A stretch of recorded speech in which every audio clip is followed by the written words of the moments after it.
America से पढ़कर भारत की एक बेटी आती है और आकर के शुरू कर देती है गोपालन। गायों का पालना, गायों के दूध से हम कैसे घी निकालेंगे, कैसे मट्ठा निकलेगा, छाछ कैसे होगा, पोषण कैसे होगा और हम उससे तमाम प्रोडक्ट कैसे बनाएंगे, गाय के गोबर का उपला कैसे बनेगा और गाय के गोबर से और गोमूत्र से कैसे खेती होगी, उसको आज हम दिखाते हैं। हमारे बीच वैष्णवी हैं, शुभकामना आपको। कितने साल अमेरिका पढ़ा और फिर आकर के सब कैसे, कहाँ गाय गोबर और इसमें आकर के अपना जीवन? इसका कोई प्लान नहीं था वैसे। हाँ। 7 साल में अमेरिका में रह कर आई और मेरा तो यही प्लान था कि अमेरिका में ही सेटल होना है, वहीं पे गोल्फ खेलना है या जो भी काम करना है वहीं पे करना है। पर बाय चांस ऐसा हुआ कि मेरे को ये अपॉर्चुनिटी मिली ये फार्म शुरू करने की। हमारे कुछ फैमिली फ्रेंड हैं जिनको ये शुरुआत करनी थी और उसी समय मैंने अपना गोल्फ छोड़ा था। वैसे मैं गोल्फ की खिलाड़ी रह चुकी हूँ, 16 साल मैंने इंडिया को भी रिप्रेजेंट किया। कई देशों में खेलना हुआ? जी, कई देशों में, मतलब एशिया में, यूरोप में, अमेरिका में खेला और इंडिया में तो खेला ही हर जगह। ये भारी चमक दमक और सारा वैभव, सुख सुविधा अगर यूं कहा जाए, जिसको लोग चाहते हैं वह सब कुछ था आपके पास। फिर इसी गाय में भूसा, गाय और ये सब गोबर, ये सब क्या है, जैसे कैसे मन में आया या तो प्रेरणा कहाँ से? वो सब अभी भी है वो सब मुझे तो लगता है कि ज़्यादा ही है। जब मैं गोल्फ खेलती थी, मैं यही बोलती हूँ कि जब मैं गोल्फ में टूर करती थी तो बहुत ही अमीर लोगों के यहाँ जाना, रहना, उनके साथ उठना बैठना होता था। और अब जब मैं ये गाय पालन कर रही हूँ तो मैं किसानों के यहाँ जाके रहती हूँ और गाँव-गाँव में जाके गाय ढूंढती हूँ, उनके साथ उठती बैठती हूँ। पर मेरे लिए ये ज़्यादा मतलब एक सेटिस्फैक्शन की बात है, जितना मतलब मैंने गोल्फ में नहीं सीखा या मुझे एक्सपीरियंस हुआ उतना मेरे को अभी एक्सपीरियंस हुआ है। तो मैं तो बोलूँगी कि मेरी लाइफ और ज़्यादा बेहतर हो गई है। फंडामेंटल ड्यूटी भी है कि हम देश को उत्कर्ष की तरफ ले जाने के लिए वो सब कुछ करेंगे। तो आज अगर देखा जाए तो रासायनिक खादों का प्रयोग इतना अधिक हो रहा है कि लोग बीमार हो रहे हैं। जो अनाज हम खा रहे हैं, सब्जियां खा रहे हैं, सब जहरीली है। ऐसे में अभी एक देखा एक नंदी, और देखिए मैं दिखाता हूँ, यह एक गाड़ी है जिसमें गोबर को भर करके ले जाया गया है और गोबर गैस प्लांट भी है। तो उससे गोबर गैस प्लांट से कितना खाद निकलती है रोज? तो हम 3 टन गोबर खाद उसमें डालते हैं और उतना ही निकल के आता है। तो इसमें फ़ायदा ही फ़ायदा है क्योंकि जितनी खाद डाली उतनी निकल गई। मतलब 100%? हाँ, 100%। और उसमें से आपकी इलेक्ट्रिसिटी भी आ गई, आपकी कुकिंग गैस भी आ गई, आपको इतनी बढ़िया खाद मिल गई जिसको सुखाने में कितना 3 महीने 6 महीने लगता, वो इमिडिएटली आपकी खाद भी बन गई जो आप अपने खेत में डाल सकते हो। तो डबल प्रॉफिट मैं बोलूँगी इसको। बहुत बढ़िया, बहुत बढ़िया। यह तो इधर गिर गाय की प्रजातियां हैं, गिर गाय, और इस तरफ हम देख रहे हैं, आइए एक बार ये सारी साहिवाल, सारी साहिवाल। अच्छा, साहिवाल, साहिवाल। और अच्छा, गिर वो उस बाड़े। अच्छा, यह साहिवाल हैं जी, यह साहिवाल हैं। गिर की तरफ अभी हम लोग चलेंगे। और यह हरियाणा और थार पारकर हैं। देखिए गाय हैं और इधर जैसे नमक की भी जरूरत इनको पड़ती है ना, नमक है तो नमक बहुत ज़रूरी है इनके लिए। हाँ। क्योंकि इनके जो जीभ में कभी कभी इन्फेक्शन जो हो जाता है। हाँ। वो ये नमक चाटती हैं तो उनको फिर वो इन्फेक्शन और फिर पोषण में नमक की भी जरूरत है। यस। यहाँ एक कड़कनाथ दिख रहे हैं, कड़कनाथ। एक बार मैंने एक वीडियो बनाया था, एक किन्नर है, किन्नर ने कड़कनाथ पाला है मुर्गा। अच्छा। और काफ़ी मशहूर है, 1000 रुपया बिकता है। लोगों ने कहा कि बताइए आप ब्राह्मण होकर के ये सब क्या कर रहे हैं भैया, ये एक जीव दूसरे जीव का आहार है, मैं तो वेजिटेरियन हूँ। तो कड़कनाथ अभी तो कम संख्या में लग रहे हैं। कड़कनाथ पहले ज़्यादा संख्या में ही थे। हाँ। पर यहाँ पे थोड़ी सिक्योरिटी प्रॉब्लम है, थोड़ी हमें अपनी बाउंड्री वॉल ऊंची करनी है। पर इनका बहुत महत्व है क्योंकि इनको कौन खा गया? कई थे, खाया बिल्ली। बिल्ली खा तो ये बाउंड्री वॉल थोड़ी हमें और ऊंची करनी होगी। पर इनका महत्व इसलिए क्योंकि सारे जो कीट हैं, जो चिड़चिड़ी होती हैं, वो खा जाते हैं। वो खा जाते हैं और गोबर से भी खुराक इनको मिल जाता है। हाँ, बिल्कुल। क्योंकि गोबर में अनाज भी आता है और अनाज आहार ग्रहण करते हैं। तो भी मतलब फ्री में ही है, फ्री के हमें अंडे भी देते हैं और फ्री में ये जो डॉक्टर का काम है वो करते हैं, जो कीट को नाश करने का है। तो इसका मतलब यह है कि गोपालन के साथ कड़कनाथ भी पाले जा सकते हैं। जी बिल्कुल। और इसके साथ मत्स्य पालन भी हो सकता है क्योंकि इससे उनको भी बत्तख भी खुराक इससे लेती है, ये गोबर से खुराक प्राप्त कर लेती है। जी, ये पूरा एक इकोसिस्टम है। कुछ भी चीज़ आपको मतलब इंडिविजुअल नहीं करनी है, आपको पूरा एक वो बना के चलना है मॉडल, जिसमें सबको एक दूसरे से फ़ायदा होता है। सबसे पहले देखिए इधर एक बड़ी सींग वाली गाय आप देखिए, ये थर पार्कर होगी हरियाणा, ना? ये हरियाणा हरियाणा है है, जी। देखिए आप यहीं से देख लिए, और बगुला भगत भी वहीं हैं। ये अभी अपने शिकार की तलाश में होंगे। नाद में पानी भरा हुआ है और फिर यह स्वतंत्र रूप से, कहीं खूंटा नहीं है कोई। जी, इनको बांधना तभी पड़ता है जब ये खाना खाती हैं, क्योंकि कुछ गाय एक दूसरे को मारती हैं और खाने नहीं देती, तो उसी समय हम बांधते हैं। वैसे पूरे टाइम ये स्वतंत्र हैं, अपना धूप में बैठना है और ये मिट्टी में बैठना है, मिट्टी में बैठो, नहीं तो पके में रहना है, खाना खाना है, तो वैसे। देश के अनेक इलाकों में लड़कियों को भी लोग खूंटा में बांधते हैं। अब मैं फिर से समझाऊंगा, खूंटा में बांधने से भी प्राय जहाँ चाहा वहाँ शादी कर दिया।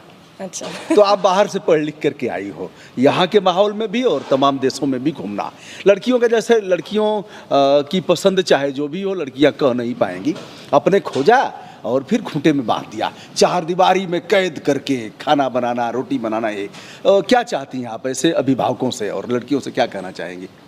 मैं यही कहना चाहूँगी कि अब ये ज़माना थोड़ा बदल रहा है, तो आपको जिस चीज़ में आपका पैशन है उसके पीछे आप लगो, और अगर कोई आपको रोकता है तो आपकी आवाज़ है, आप लोगों को बताओ, क्योंकि लोग हैं जो सपोर्ट कर सकते हैं आपको। ज़रूरी नहीं है कि आपको दब के रहना है।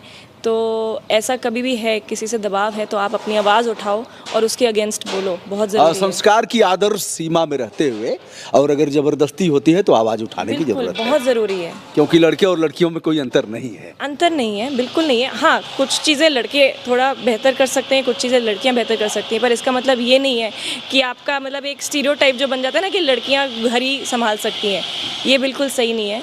और ये अब ये बदल रहा है, इसलिए आप ज़्यादा से ज़्यादा लड़कियों को देख रहे हैं जो ऊपर उठ के आ रही हैं और सक्सेसफुल हो रही हैं, चाहे किसी भी फील्ड में हो, चाहे फाइनेंस हो, चाहे इकोनॉमिक्स हो या एग्रीकल्चर हो। निर्णय लिया तो डांट नहीं पड़ी कि सब फालतू काम बताओ? बिल्कुल पड़ी। क्या हुआ? तो मतलब मेरे जो जिनसे मेरे को प्रेरणा मिली, मेरे नाना, अच्छा। सबसे अगेंस्ट तो पहले वही थे। नाना जी हैं ना? हाँ हाँ। नाना जी को प्रणाम हमारा यहीं से। हाँ, क्या बोले वो? तो मेरे नाना जी तो इसी में पले बड़े हैं, तो उनको पता है कि इसमें मुश्किलें हैं। ऐसा नहीं है कि आपने शुरुआत किया और डे 1 में आपका मतलब पूरा फार्म सेटअप हो गया और मतलब आपका प्रॉफिट भी आने लगा।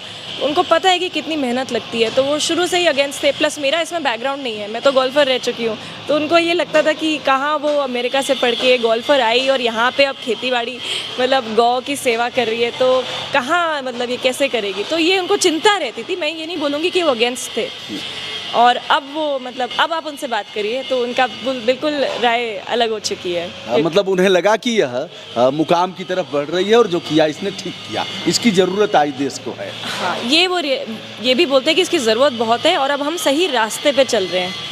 जो हमारा मिशन है वो हम मतलब अचीव करने के राह पे चल रहे हैं। अभी तक कितनी गायें हैं और किस किस प्रजाति की हैं?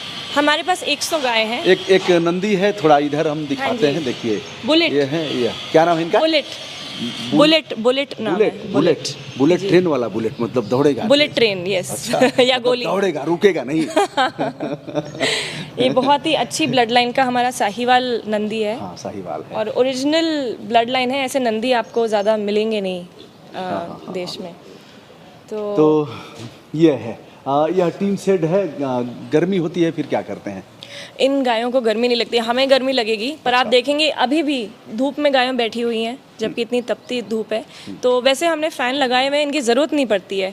और एक बार हम फैन भी दिखा देते हैं जी। यह फैन है, और क्या आगामी दिनों में इन्हीं से चलेगा? इन्हीं के गोबर से जो पैदा होगी बिजली आगामी दिनों में इन्हीं से? यही हमारा प्लान है, क्योंकि इतनी ज़्यादा यहाँ पे गोबर होती है जिससे काफ़ी इलेक्ट्रिसिटी आ सकती है।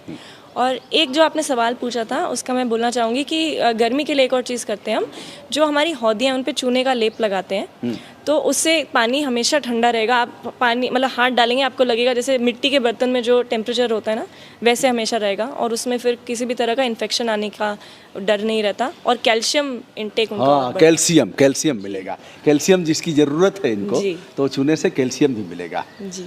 देखिए आप, हम आगे बढ़ते हुए यहाँ से हम दिखा देते हैं एक बार। हमारे सम्मानित छायाकार हैं आदर्श, उनसे चाहूँगा एक बार यहीं से प्लांट दिखा दें, गोबर गैस प्लांट। तो ये तो बहुत बड़ा प्लांट है देखा जाए तो एक्चुअली हमारी प्लानिंग 400 गाय की थी स्टार्टिंग में, तो उस हिसाब से हमने प्लांट बनाया था, पर अभी हम 100 गाय पे ही रुक गए, क्योंकि हमें और मतलब हमारा जो मिशन है वो ये है कि ज़्यादा से ज़्यादा हम किसानों से जुड़ें और उनके प्रोडक्ट्स हम मार्केट करें। किसान लोग क्या करते हैं, वो लोग पैदावार तो कर सकते हैं पर उनको मार्केटिंग नहीं आती, तो उस मिशन पे अब हम थोड़ा मतलब मैं बोलूँगी डाइवर्ट हो गए या डिस्ट्रैक्शन हो गया थोड़ा, और अभी हमने गाय 100 पे ही रख अब दी। वैष्णवी, गोबर का तो हो गया, गाय की गोबर का, गोमूत्र का क्या होता है अभी तक? गौमूत्र हमारा सारा खेती में यूज़ होता है। अच्छा। मतलब हम सुबह सुबह 30 लीटर 40 लीटर गौमूत्र कैसे कैसे आप करते हैं? जैसे यहाँ यहाँ गायें हैं, फिर उसको कैसे एक तरफ करते हैं तो गोमूत्र को? गौमूत्र को कैसे कलेक्ट करते हैं? हाँ। तो जब गाय रात में रेस्ट कर रही होती है और सुबह उठती है, उसी समय वो गौमूत्र करती है। अच्छा, तो उस समय वो हमारे गौपालक मतलब जो एक है, साथ होता है, एक साथ होती हैं।